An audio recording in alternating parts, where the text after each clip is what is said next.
Leo katika ukurasa wa Instagram, Godbless Lema ameandika maneno mazito juu ya Waziri Mkuu Mwigulu Nchemba. Lema anaanza kwa kusema, wewe Mwigulu Nchemba, sikiliza, tunaipenda nchi hii si kwa maneno, bali kwa gharama tulizolipa na tunazoendelea kulipa. Tunaipenda kuliko wale wanaoigeuza kura kuwa mali binafsi na malalamiko kuwa chombo cha udhalilishaji. Upendo wetu kwa taifa haujazaliwa na faida, bali na mateso. Tumeonewa, tumepigwa, tumeteswa kwa sura zote za ukatili. Watu wetu wamefungwa, wengine wameuawa. Tumewazika wengi, na wengi zaidi wametoweshwa kana kwamba hawakuwahi kuwepo. Hata leo viongozi wetu wapo gerezani, akiwemo mwenyekiti wetu Tundu Lissu, huku mwili wake ukiwa ushahidi wa risasi nyingi kuliko majibu ya haki.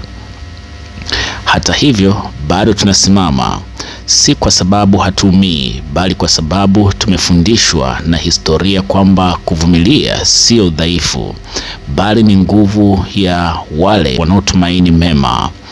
Tumebaki na imani kwamba haki hata ikicheleweshwa haifutwi. Lakini swali la kifalsafa linabaki, je, mnaamini watu wote wataendelea kuwa hivi? Kwamba kila mtu atakubali kudharauliwa kisha wanyamaze ndani ya nyumba zao? Kwamba mamlaka hayana mpaka na binadamu hana ukomo wa kuvumilia? Dharau, kiburi na ukatili ni mbegu, na kila mbegu huvuna matokeo yake. Historia haijawahi kusahau machozi ya waliodhulumiwa wala damu ya wasio na hatia. Hakuna propaganda inayoweza kufunika ukweli milele. Ukweli una tabia kujitokeza, hata ikizikwa chini ya kelele za uongo. Anguko la kimaadili huanza kabla ya anguko la kisiasa, na pale ambapo mamlaka yanapojitenga na haki, gharama hulipwa sio kwa kulipiza kisasi cha mwili, bali kwa hukumu ya historia, dhamiri za watu na mizani ya haki ya Mungu.